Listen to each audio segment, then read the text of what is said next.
السلام علیکم ورحمۃ اللہ وبرکاتہ۔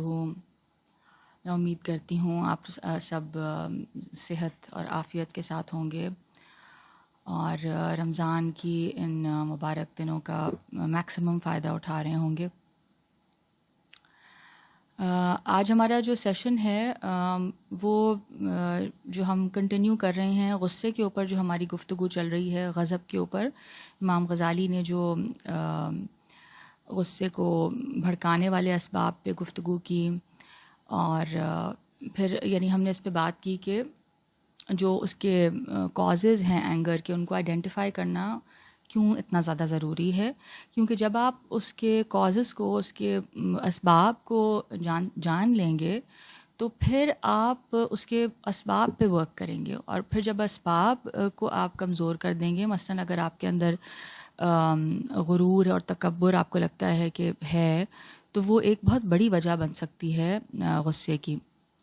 تو جب آپ اس پہ کام کریں گے تو آپ کا غصہ بھی آٹومیٹکلی آپ کا ٹھیک ہو جائے گا، یا جو ایکسیسو غصہ ہے وہ آنا کم ہو جائے گا۔ تو آج کا جو سیشن ہے اس میں ہم غصے کے ہیجان کے بعد، یعنی اس کی جو ایکسٹریم جو کیفیت ہو جاتی ہے، اس کے بعد غصے کا علاج کیسے کیا جائے۔ یعنی ایک دفعہ غصہ چڑھ گیا ہے، ٹھیک ہے نا، اور اب وہ اتنا زیادہ ہو گیا ہے کہ وہ ایک ریج کی طرف چلا گیا، یعنی اس غصے نے کمپلیٹلی آپ کو اپنے قابو میں لے لیا ہے۔ تو اب اس کیفیت میں اگر انسان اپنے آپ کو پائے تو how should he deal with it, اس کا کیسے علاج کیا جائے۔ تو آج اس پہ تھوڑی گفتگو کریں گے۔ اعوذ باللہ من الشیطان الرجیم، بسم اللہ الرحمن الرحیم۔ رب اشرح لی صدری ویسر لی امری واحلل عقدۃ من لسانی یفقہوا قولی رب زدنی علما آمین یا رب العالمین۔ غصے کے ہیجان کے بعد غصے کا علاج۔ انسان کو جو ہی غصہ آئے تو اسے چاہیے کہ ان اخبار اور روایات میں غور و فکر کرے جو ہم غصہ پینے، عفو درگزر کرنے، حلم اور بردباری سے کام لینے اور برداشت کرنے کی فضیلت میں بیان کریں گے، کیونکہ ان میں غور و فکر کی وجہ سے اسے ان نیک اعمال کے ثواب میں رغبت ہوگی، اور عفو درگزر کرنے اور غصہ پینے کے ثواب کی شدید حرص اسے اپنے دشمن سے بدلہ اور انتقام لینے سے منع کرے گی، اور غور و فکر کے ساتھ ہی اس کا غصہ ٹھنڈا ہو جائے گا۔ تو یہاں پہ یہ کہا جا رہا ہے کہ جو یعنی انسان کو جب غصہ آئے تو اس کو ان چیزوں کو یاد کرنا چاہیے، یعنی ان قرآنی آیات کو، ان احادیث کو یاد کرنا چاہیے، ذہن میں لانا چاہیے، جو کہ غصے پینے کے حوالے سے ہیں، جو معاف کرنے کے حوالے سے ہیں، جو فوربیرنس، حلم، بردباری کے حوالے سے ہیں۔ تو ان میں جب انسان ان کو یاد کرے گا اور ان پہ غور و فکر کرے گا تو that will help to lessen the intensity of the anger, اور پھر اس کو جو اپنے دشمن سے جو بدلہ لینے کا اور جو ریونج لینے کا شدید جذبہ اس کے اندر بھڑکا ہوا ہوگا وہ بھی ٹھنڈا ہو جائے گا۔ حضرت مالک بن اوس ابن حدثان رضی اللہ تعالی عنہ فرماتے ہیں کہ ایک مرتبہ حضرت عمر رضی اللہ تعالی عنہ کو ایک آدمی پر غصہ آیا اور آپ رضی اللہ تعالی عنہ نے اس کو مارنے کا حکم دیا۔ میں نے عرض کیا، اے امیر المومنین، اللہ تعالیٰ نے ارشاد فرمایا ہے، خذ العفو وأمر بالعرف وأعرض عن الجاہلین، درگزر کیجیے اور نیکی کا حکم دیں اور جاہلوں سے الگ ہو جائیے۔ حضرت عمر رضی اللہ تعالی عنہ نے یہی آیت مبارکہ بار بار پڑھنا شروع کر دی اور اس میں غور و فکر کرنے لگے۔ This was there connection with the Quran. It's beautiful. ان کا قرآن کے ساتھ جو کنیکشن تھا نا، اٹس جسٹ انکریڈیبل۔ آپ رضی اللہ تعالیٰ عنہ کا یہ معمول تھا کہ جب آپ رضی اللہ تعالیٰ عنہ کے سامنے قرآن مجید کی تلاوت کی جاتی تو آپ رضی اللہ تعالیٰ عنہ اس کے لیے چپ چاپ کھڑے رہتے اور اس کے معانی اور مطالب میں بہت زیادہ تدبر کرتے تھے۔ چنانچہ آپ رضی اللہ تعالیٰ عنہ نے اس آیت مبارکہ میں دیر تک غور و فکر اور تدبر کیا، اور پھر آپ رضی اللہ تعالیٰ عنہ نے اس آدمی کو چھوڑ دیا۔ جو ہی انسان کو غصہ آئے تو اسے چاہیے کہ اپنے آپ کو اللہ تعالیٰ کے عذاب اور غیظ و غضب سے ڈرائے، یعنی انسان اپنے آپ کو مخاطب کر کے یوں کہے کہ جتنی مجھ کو اس انسان پر قدرت حاصل ہے ابھی، اللہ تعالیٰ کو اس سے بڑھ کر مجھ پر قدرت اور غلبہ حاصل ہے۔ اگر میں نے اس آدمی پر غصہ کیا تو میں کل قیامت کے دن اپنے اوپر اللہ تعالیٰ کے غصے سے مامون نہیں رہ سکتا، جس دن مجھے اس آدمی سے بڑھ کر عفو درگزر کی حاجت اور ضرورت ہوگی۔ ایک مرتبہ حضور پاک صلی اللہ علیہ وسلم نے اپنے ایک خادم کو کسی کام کے لیے بھیجا اور اس نے واپس آنے میں دیر کر دی۔ جب وہ واپس آیا تو آپ صلی اللہ علیہ وسلم نے اسے فرمایا، اگر قیامت کے دن قصاص یعنی بدلے کا خوف نہ ہوتا تو میں تجھے سزا دیتا۔ منقول ہے بنی اسرائیل کے بادشاہوں میں سے ہر بادشاہ کے ساتھ ایک حکیم اور دانا ہوتا تھا، ایک وائز انسان ہوتا تھا ہر بادشاہ کے ساتھ اس کو ایڈوائز کرنے کے لیے۔ جب بھی کسی بادشاہ کو غصہ آتا تو وہ دانا اسے یعنی وہ وائز انسان اسے ایک کاغذ تھما دیتا جس میں لکھا ہوتا تھا، مسکین اور غریب پر رحم کرو، موت سے ڈرو اور آخرت کو یاد رکھو۔ بادشاہ اس تحریر کو پڑھتا رہتا حتیٰ کہ اس کا غصہ ٹھنڈا ہو جاتا۔ اور اگر ایک انسان کو آخرت کا خوف نہ ہو تو اپنے نفس کو دنیا میں غصے کے انجام سے ڈرائے، ٹھیک ہے نا، اس کے کانسیکوینسز سے ڈرائے کہ اینی تھنگ کین ہیپن۔ آپ غصے میں، ریج کی حالت میں آپ چیزیں توڑ دیتے ہیں، آپ انسان کو فزیکلی ہارم کر سکتے ہیں، بہت کچھ کر سکتے ہیں، اور اس کا دار و مدار اور طریقہ پھر یہی ہے کہ انسان اپنی خواہش کو غصے پر مسلط کر دے۔ جب انسان کو غصہ آئے تو اسے چاہیے کہ فی الفور اس سبب میں غور و فکر کرے جو اسے کسی انسان سے انتقام لینے کی دعوت دیتا ہے، یعنی he should start reflecting immediately and analysing اور اسیسنگ کہ واٹ از اٹ کہ جس کی وجہ سے میں اس انسان سے انتقام لینے کے لیے اتنا یعنی بے چین ہو رہا ہوں۔ اور یہ لازمی بات ہے کہ غصے کا کوئی نہ کوئی سبب ضرور ہوتا ہے۔ مثلاً شیطان کا وسوسہ ہو سکتا ہے، وہ اسے کہتا ہے کہ یہ آدمی انتقام نہ لینے کو تمہاری عاجزی اور کمزوری، ذلت نفس، ذلت اور بے عزتی پر محمول کرے گا، یعنی وہ تمہیں بالکل عاجز اور کمزور انسان سمجھے گا کہ تمہارے اندر انتقام لینے کی طاقت ہی نہیں ہے اور تم لوگوں کی نگاہوں میں حقیر ہو جاؤ گے۔ لیکن انسان کو چاہیے کہ شیطان کے اس قول کے جواب میں اپنے نفس سے کہے کہ تجھ پر تعجب ہے، آج تم دنیا میں یہ بے عزتی برداشت کرنے سے نفرت کرتے ہو اور قیامت کے دن کی رسوائی اور فضیحت سے نفرت نہیں کرتے ہو جب یہ آدمی تمہارا ہاتھ پکڑ کر تم سے انتقام لے گا۔ کیونکہ دیکھیں پاسبلٹی بہت زیادہ ہے کہ ریونج لینے میں، بدلہ لینے میں آپ حد سے زیادہ بڑھ جائیں، تو اسی لیے بہتر یہ ہوتا ہے کہ انسان اجتناب کرے۔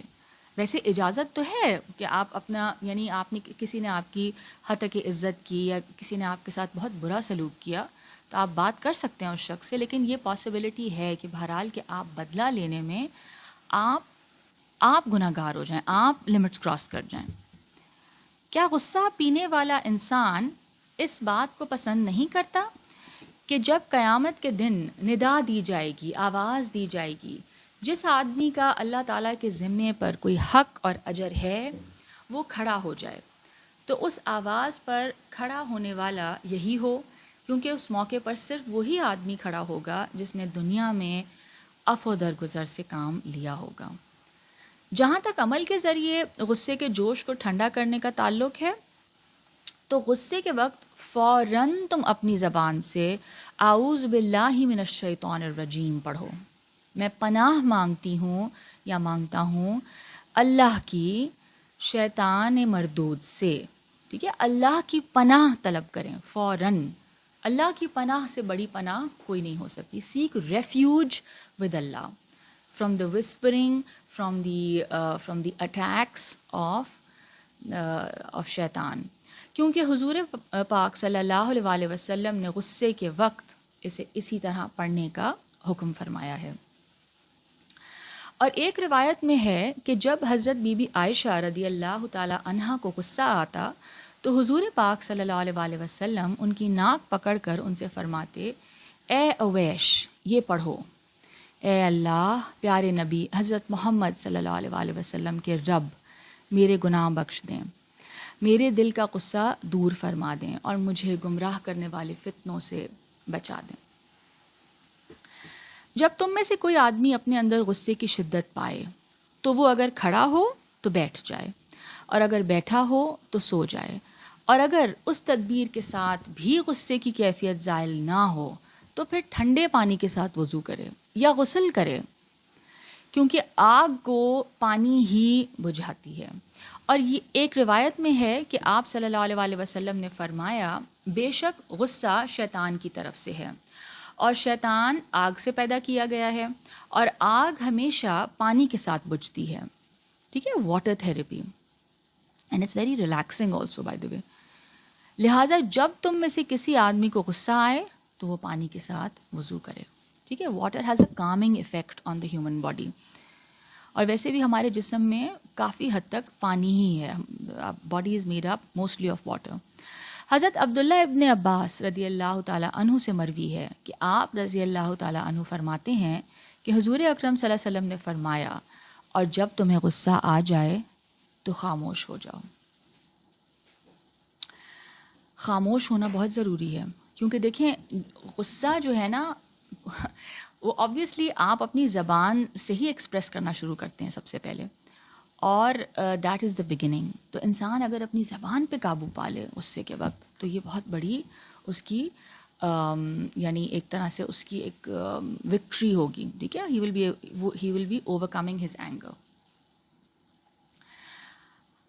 اس کے بعد امام صاحب غصہ پینے کی فضیلت بیان کرتے ہیں کہ اس کے یعنی وہ کتنا ریوارڈ فل ایکٹ ہے. یعنی اپنے غصے کو ٹیم کرنا، اس کو اعتدال پہ لانا، اس کو کنٹرول کر لینا، اس کی جو فضیلت قرآن پاک میں ہے اور احادیث میں ہے. اس حوالے سے یہ لکھتے ہیں، اللہ تعالیٰ نے مدح اور تعریف کے طور پر ارشاد فرمایا ہے،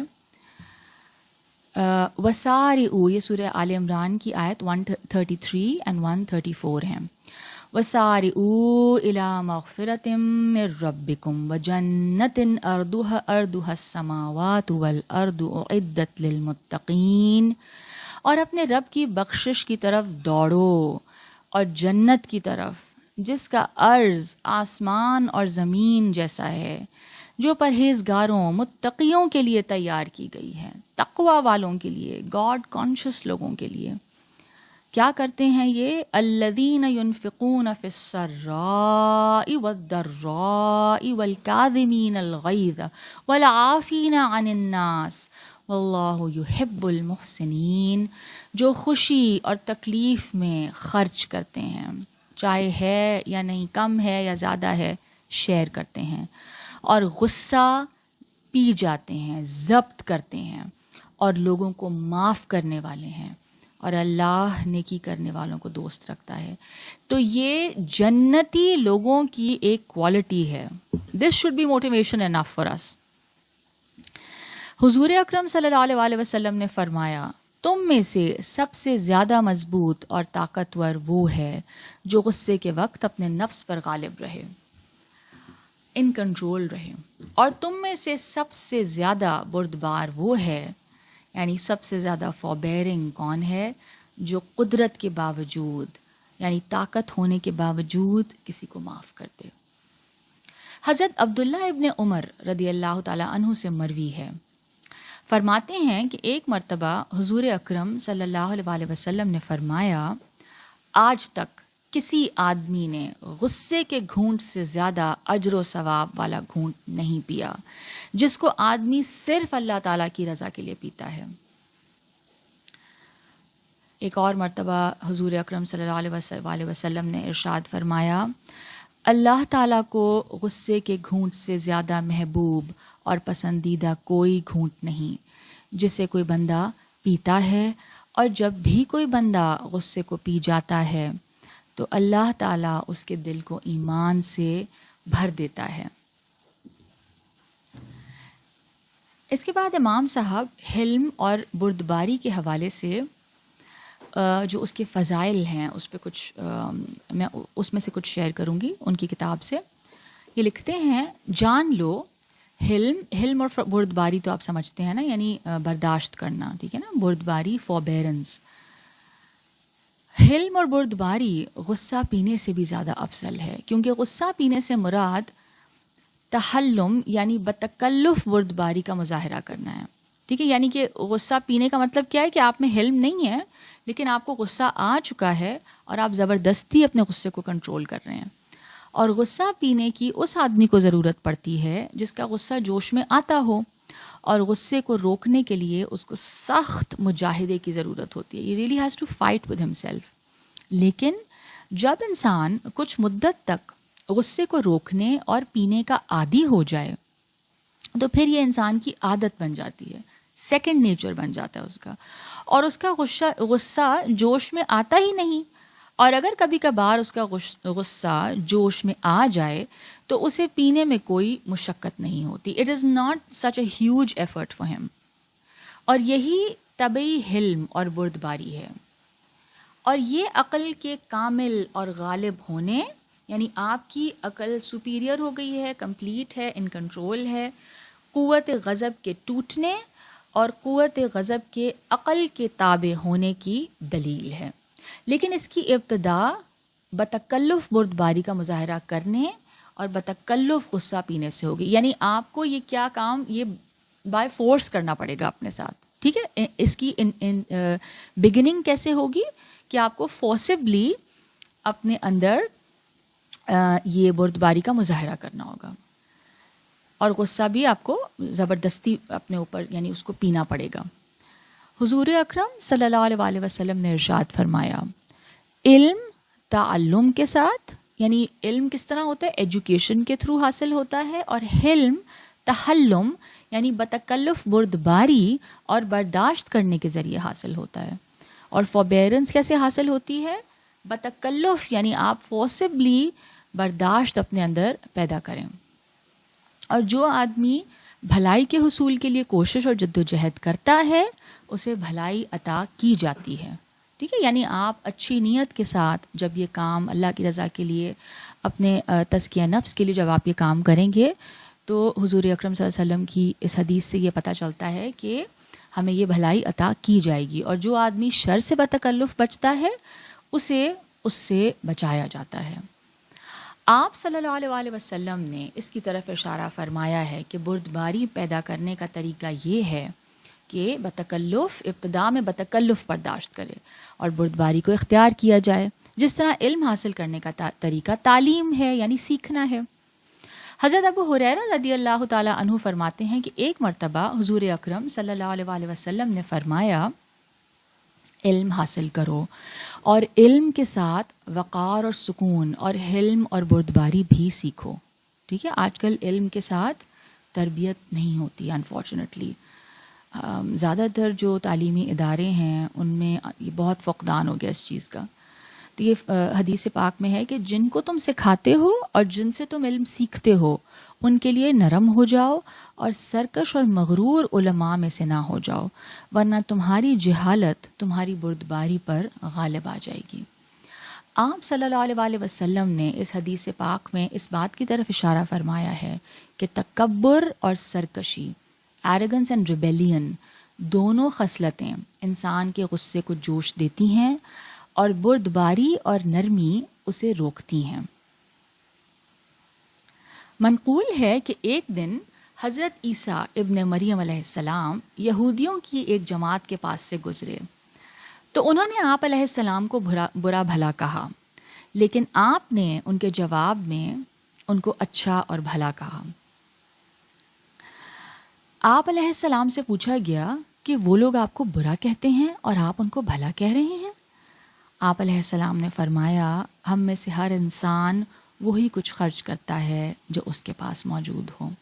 what a beautiful thing, beautiful thing. یعنی کہ جو میرے پاس ہے, جو انسان کے پاس ہوتا ہے, انسان وہی دوسروں کے اوپر خرچ کرتا ہے, وہی الفاظ دیتا ہے, وہی باتیں کرتا ہے.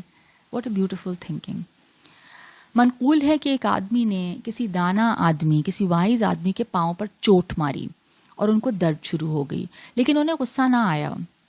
جب ان سے غصہ نہ آنے کی وجہ پوچھی گئی تو انہوں نے کہا کہ میں نے یہ تصور کر لیا تھا کہ میں کسی پتھر پر کھڑا تھا اور اس سے پھسل گیا ہوں, اور میں نے اس طرح اپنے غصے کو ذبح کر لیا ہے. So this can also be a good strategy. ایک مرتبہ حضرت عمر رضی اللہ تعالیٰ عنہ نے ایک نشئی کو دیکھا اور آپ رضی اللہ تعالیٰ عنہ نے اسے پکڑ کر اسے سزا دینے کا ارادہ کیا, تو اس نے آپ رضی اللہ تعالیٰ عنہ کو گالیاں دینا شروع کر دیں. آپ رضی اللہ تعالیٰ عنہ نے اسے فوراً چھوڑ دیا اور خود واپس آ گئے.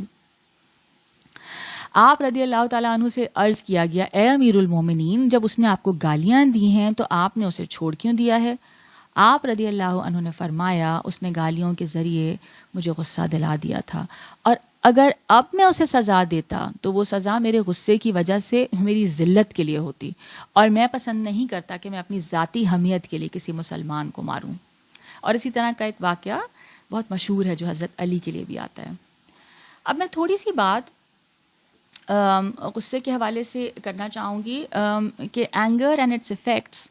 یعنی سب سے پہلے تو یہ سمجھ لیں, اس بحث کو ہم سم اپ کر رہے ہیں بس اب, تو بس تھوڑا سا اور وقت لوں گی میں آپ کا. فیلنگ اینگر از اوکے, ٹھیک ہے, یعنی اس کا مطلب یہ نہیں ہے کہ آپ غصہ محسوس ہی نہیں کریں گے. It's okay. Anger can help us get through hard situations, help us to understand ourselves better. ہمیں اپنی سمجھ بہتر آتی ہے. And it can motivate us to change things we don't like about our life. یعنی ہمیں اپنی زندگی کے حوالے سے کئی چیزیں جو چینج ہم کرنا چاہتے ہیں, اینگر ایک جذبہ ایسا ہے کہ جو ہمیں چینج کی طرف لے کے جاتا ہے. لیکن اینگر کس وقت پرابلم بنتی ہے؟ It can become a problem when it affects a person's daily life and relation ships. جب آپ کی روزمرہ کی زندگی اور آپ کے تعلقات خراب ہونے لگیں. This might be because they find their feelings of anger overwhelming or hard to control, because they express their anger in ways that might hurt themselves or others around them. ٹھیک ہے, یہ جب آپ کریں گے نا کہ اپنے آپ کو نقصان پہنچا رہے ہیں اور دوسروں کو بھی, تو اب یہ غصہ پرابلمٹک ہو گیا ہے. ٹھیک ہے, اب یہ حد اعتدال سے بڑھ گیا ہے جیسے امام صاحب نے کہا تھا. اور because they find it hard to express their anger, کچھ لوگوں کو غصے کا اظہار ہی نہیں کرنا آتا. تو یہ ظاہر ہے سیکولر ویو پوائنٹ ہے, لیکن اس سے بھی ہمیں بات بہتر سمجھ میں آئے گی. تو learning to be aware of our anger and to express it in a safe and healthy way is an important part of good mental health. ٹھیک ہے, ہمیں سمجھ آئے کہ ہمیں غصہ آ رہا ہے, ٹھیک ہے, اور ہمیں اس کو ایکسپریس بھی کرنا ہے, لیکن ایک بہت سیف اور ہیلدی انداز میں. اگین وہی حد اعتدال. If you feel angry a lot, اگر آپ کو بہت زیادہ غصہ آتا ہے اور یو ہیو ٹربل کنٹرولنگ اور expressing your anger, there are lots of things you can do to help manage this in a healthy way. یعنی اگر آپ کو بہت زیادہ غصہ آتا ہے تو یہ کیا کہہ رہے ہیں, اور یہ اوبیسلی سائیکولوجیکل ویو پوائنٹ سے یہ بات ہو رہی ہے کہ سائیکالوجی, ماڈرن سائیکالوجی اس حوالے سے کیا کہتی ہے. وہ بھی یہی بات کہہ رہے ہیں کہ start to understand your angry triggers and signs. ٹھیک ہے, امام صاحب نے جو بات کی تھی, امام غزالی رحمۃ اللہ علیہ نے جو فرمایا کہ جو اسباب ہیں غصے کے, تو یہ بھی یہی کہہ رہے ہیں کہ جو اینگری ٹریگرز ہیں, کیا چیزیں ہیں جو آپ کو غصہ دلاتی ہیں, اور اس کے signs. This might help you to find a way to respond differently. Neutralise the situation and your body's reaction. ٹھیک ہے, as anger increases so does our body's physical reaction. There are ways to reduce the intensity of our body's reaction. جب ہمیں غصہ شدید ہو رہا ہے اور جسم پہ اس کے اثرات نمایاں ہو رہے ہیں, جیسے امام صاحب نے فرمایا تھا, تو آپ کیا کریں, یہ کہہ رہے ہیں سلو یور بریدنگ. اپنا جو سانس اندر اور باہر آپ کر رہے ہیں اس کو آپ آہستہ کر دیں. ٹھیک ہے, ٹیکنگ اے بریک, اس جگہ سے ہٹ جائیں. ریکنیکٹنگ ود نیچر, انسان باہر چلا جائے کسی ایسے ماحول میں جہاں پہ یعنی پودے ہوں, درخت ہوں. یوزنگ ڈیلے اور ڈسٹریکشن. ٹھیک ہے, اپنے آپ کو ڈسٹریکٹ کر لیں. اور اگر ہم وہ ان احادیث کو دیکھیں جن کے اندر کہا گیا کہ کھڑے ہو تو بیٹھ جاؤ، بیٹھے ہو تو لیٹ جاؤ، پانی پیو، اعوذ باللہ پڑھو، ذکر کرو، ٹھیک ہے، وضو کرو، یہ سب کیا ہے؟ یہ سب ڈسٹریکشنز ہیں اگر دیکھا جائے تو، اور بہت افیکٹو ہیں یہ. Understand why you are feeling angry, ٹھیک ہے، اپنے آپ کو سمجھنے کی کوشش کریں کہ آپ کو غصہ کیوں آ رہا ہے. Understanding the underlying things that may be contributing to your anger can help you to get back in control of your response to anger. ٹھیک ہے، اور اسی طرح پھر آپ سلیوشنس کی طرف جائیں. explore your solutions. This can be hard to do when you are angry. Think of some helpful ways to express and resolve your anger. آپ ذرا اس چیز میں تلاش کریں کہ کیا ایسی چیزیں ہو سکتی ہیں جو آپ کے غصے کو یا آپ کو مددگار ثابت ہوں اپنے غصے کو قابو پانے کے لیے. تو reach out your family and friends, a teacher اور کوچ، کوئی مینٹور ہو، کوئی بڑے ہوں، کوئی بزرگ ہوں، کوئی فیملی والے ہوں، کوئی دوست ہوں، ان کے پاس کچھ آئیڈیاز ہو سکتے ہیں how you can express your anger in healthy ways. And of course ان سے بات کرنا بہت اچھی ایک شروعات ہے، لیکن اگر آپ کو یہ محسوس ہوتا ہے کہ آپ کا غصہ حد سے زیادہ ہے اور ان تمام چیزوں سے آپ کو فائدہ نہیں ہوتا، تو آف کورس کچھ چیزیں ایسی ہیں جو کہ نفسیاتی مسائل ہو سکتے ہیں اور اس کی کچھ کازز ہو سکتے ہیں، اور بہت سارے کازز ہو سکتے ہیں. مثلاً بچپن میں آپ کے ساتھ ہو سکتا ہے کوئی زیادتی ہوئی ہو کسی قسم کی، یا کوئی بہت ہی خوفناک حادثہ، یا کچھ بھی ہو سکتا ہے، اور اس کی وجہ سے آپ کے اندر کوئی ریپریسڈ اینگر ہے. تو اس کے لیے یعنی نفسیاتی ماہر کی، سائیکائٹرسٹ کی، سائیکو تھراپسٹ کی مدد لینا، یہ بھی میرے نزدیک تزکیہ نفس کا ایک بہت ضروری حصہ ہے. اور میں اس کو بہت ایمفسائز کرنا چاہتی ہوں کہ اس میں کوئی آر نہیں ہونی چاہیے کہ انسان جیسے اپنی فزیکل باڈی کے لیے آپ ڈاکٹر کے پاس جاتے ہیں کہ مجھے یہ مسائل ہو رہے ہیں، اسی طرح آپ کی اگر مینٹل ہیلتھ کے کوئی ایشوز ہیں تو آپ اس کے ماہر کو کنسلٹ کر سکتے ہیں. اور یہ بھی تزکیہ نفس کا حصہ ہے. اگر اس کو واقعی میں اگر اس کو دیکھا جائے تو یہ ایک بہت ہی امپورٹنٹ ہمارے لیے ایک ٹول اور ذریعہ بن سکتا ہے. امید کرتی ہوں کہ آج کا سیشن بینیفیشل رہا سب کے لیے اور فائدہ مند رہا. اللہ تعالیٰ ہمیں اپنے جذبات کو کنٹرول کرنے کی اور اپنے غصے کو حد اعتدال پہ لانے کی توفیق عطا فرمائے، اور اللہ تعالیٰ ہمیں اپنے تزکیے کی توفیق عطا فرمائے. اللہ تعالیٰ ہمارے نفس کو ان رذائل سے پاک کر دے اور ہماری اس مرحلے میں ہماری مدد فرمائے. آمین یا رب العالمین. ربنا تقبل منا انک انت السمیع العلیم وتب علینا انک انت التواب الرحیم. سبحانک اللہم وبحمدک نشہد ان لا الہ الا انت نستغفرک ونتوب الیک. السلام علیکم ورحمۃ اللہ وبرکاتہ.